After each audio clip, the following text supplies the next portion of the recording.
ಮಾಡ್ತಿದ್ವಿ. ಇವತ್ತು ಒಂದು ಕಲಾ ತಂಡ ಕಟ್ಟಿಕೊಂಡು ನಾಡಿನಾದ್ಯಂತ ನಾವು ಆರ್ಕೆಸ್ಟ್ರಾಗಳನ್ನ ಮಾಡ್ತಾ ಇದ್ವಿ. ಅಷ್ಟೇ ಆರೋಗ್ಯ ಇಲಾಖೆಯಲ್ಲಿ ನಾನು ಒಬ್ಬ ನರ್ಸಿಂಗ್ ಆಫೀಸರ್ ಆಗಿ ವರ್ಕ್ ಮಾಡ್ತಾ ಇದ್ದೀನಿ. ನಾನು ಫೋಟೋಸ್ಗಳನ್ನು ನೋಡಿದಾಗ ಫೋನ್ ಹಚ್ಚೋದು ಸರ್, ಏನು ಅಲ್ಲಿ ಡೆಲಿವರಿನೂ ಮಾಡಿಸ್ಕೊತಿದ್ದಿ, ಇಲ್ಲಿ ಕಲಾರಂಗದಾಗೂ ಕಾರ್ಯಕ್ರಮ ಕೊಡ್ತಿದ್ದಿ, ಎಲ್ಲಾ ಕಡೆ ಕಾರ್ಯಕ್ರಮ ಕೊಡ್ತೀರಿ ಅಂತ ಹೇಳಿ ಬಹಳ ನನ್ನ ಮೇಲೆ ಹೆಮ್ಮೆಯಿಂದ ಗೌರವದಿಂದ ನಮ್ಮ ಕಲಾವಿದರನ್ನ ಕಾಣ್ತಿದ್ರು. ನಮ್ಗೆ ಎಲ್ಲರೂ ಸಿಕ್ಕರು ಬಹಳ ಚೆನ್ನಾಗಿ ಮಾತಾಡ್ತಿದ್ರು.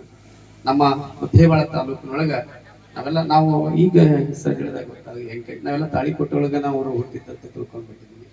ಅವರು ಮೂಲತಃ ಎಂಕಂಚೊಳಗ ಹುಟ್ಟಿ ತಾಳಿಕೊಟ್ಟಿ ಒಳಗ ಅವರು ಕರ್ಮಭೂಮಿಯನ್ನ ಮಾಡಿಕೊಂಡು ಮುದ್ದೇಬಾಳಲ್ಲಿ ಕೂಡ ನಮ್ಮ ಭಟ್ರ ಹೋಟೆಲ್ ಅಂತ ಐತಿ, ಅವರು ಏನು ಹೇಳಿದಾಗ ಗೊತ್ತು, ಅಲ್ಲಿ ಅವರು ಸಣ್ಣವರಿದ್ದಾಗ ಅಲ್ಲಿ ಕೆಲಸ ಮಾಡ್ತಿದ್ದಾರೆ. ಹೋಟೆಲ್ 1 ವರ್ಷ ಅಲ್ಲಿ ಕೆಲಸ ಮಾಡಿ ಅಷ್ಟೊಂದು ಬಡತನದಲ್ಲಿ ಬಂದು ಆ ಪೇಪರ್ ಆರಿಸಿ ಪೇಪರ್ ಹಾಕಿ ಬಹಳ ಬಡತನದೊಳಗೆ ಬಂದು ಇವತ್ತು ಈ ಒಂದು ರಂಗಭೂಮಿಯನ್ನ ಯಾವ ಮಟ್ಟಕ್ಕ ಅವ್ರು ತೆಗೆದುಕೊಂಡು ಹೋದ್ರು ಅಂದ್ರ ಇಡೀ ನಾಡು ತಿರುಗಿ ನೋಡುವಷ್ಟರ ಮಟ್ಟಿಗೆ ರಂಗಭೂಮಿಯನ್ನ ಅವರು ತೆಗೆದುಕೊಂಡು ಹೋದ್ರು. ಅದಕ್ಕೆ ವಿಶೇಷವಾಗಿ ಉತ್ತರ ಕರ್ನಾಟಕದ ಆ ಒಂದು ಮಾತಿನ ಕತ್ತನ್ನ ಇವತ್ತು ಇಡೀ ನಾಡಿಗೆ ತೆಗೆದುಕೊಂಡು ಹೋಗಿರ್ತಕ್ಕಂಥ ಯಾರಾದ್ರೂ ಕಲಾ ಸಾಮ್ರಾಟ್ರಿದ ಅದು ರಾಜು ತಾಳಿಕೊಟ್ಟಿ ಸರ್ ಅಂತ ಹೇಳೋದಕ್ಕೆ ಬಹಳ ಹೆಮ್ಮೆ ಅನಿಸ್ತು. ಇವತ್ತು ಅವ್ರನ್ನ ನಾವು ಕಳ್ಕೊಂಡಿದ್ದೀವಿ.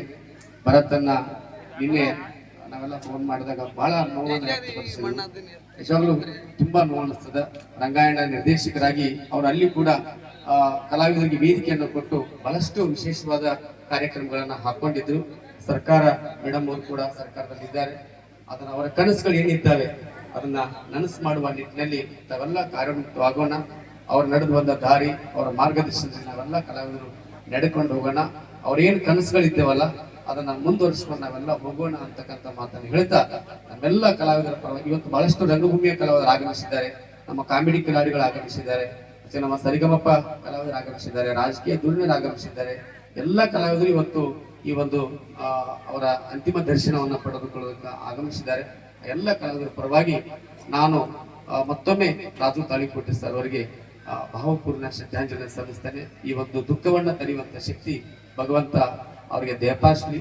ಭಾವನಾತ್ಮಕ ಜೀವಿ, ಭಾವೈಕ್ಯತೆಯನ್ನ ನಮಗೆಲ್ಲರಿಗೂ ತೋರಿಸಿಕೊಟ್ಟಿರ್ತಕ್ಕಂಥ ಒಬ್ಬ ರಾಜು ತಾಳಿಕೊಟ್ಟಿ ಅವರನ್ನ ನಾವು ಕಳ್ಕೊಂಡು ಎಲ್ಲ ದುಃಖದಲ್ಲಿ ಇದ್ದೀವಿ. ಆ ಭಗವಂತ ಆ ದುಃಖವನ್ನ ತಡೆಯುವಂತ ಶಕ್ತಿಯನ್ನ ಅವರಿಗೆ ದಯಪಾಲಿಸಲಿ ಅವ್ರ ಕುಟುಂಬಕ್ಕೆ ಅಂತ ಹೇಳಿ ಕೇಳ್ಕೊತ ಮತ್ತೊಮ್ಮೆ ಅವರಿಗೆ ಭಾವಪೂರ್ಣ ನುಡಿ ನಮಗಳನ್ನು ಸಲ್ಲಿಸ್ತಾ ಇದ್ದೀನಿ. ಧನ್ಯವಾದಗಳು.